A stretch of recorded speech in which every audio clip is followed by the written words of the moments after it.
باشم دیگه دوستا. اکانت اینستاگرام خواهرم خوشبخت باشی، تشکر، زنده و سلامت باشی.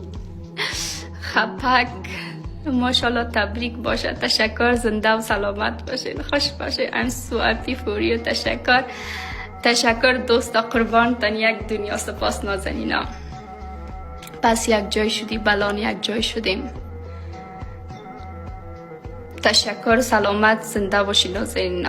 میفهمین نازنینا، کسایی که خودشان کامنت های مثبت میتن، کامنت های خوب میتن، خود از او آدم های بسیار مثبت خوب هستن، چون میخوان بر یک آدم دیگه انرژی مثبت منتقل کنن.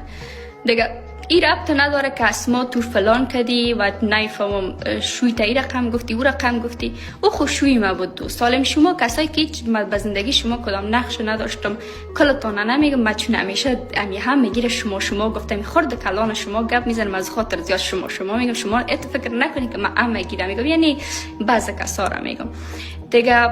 شما هایی که مثلا این در زندگی ما کدام نقش نداشتین، شما چرا تو مثلا از این مرا ما کم میگیرین که اسما تو کدی و قسم کدی، خب این ربط به شما نداره. دلبر خوشی های دنیا نصیب. تشکر یلدا جان. بلان محفل عروسی میگیریم و همچنان نوید جانم گفت که یک خص از خانه تا نمیری، خانه جدید میگیره نوید جان و کلا تمام وسایل های خانه تا گفت سودا میکنی، دلت خیرات میکنی، هر کارو میکنی مربوط خودت میشه.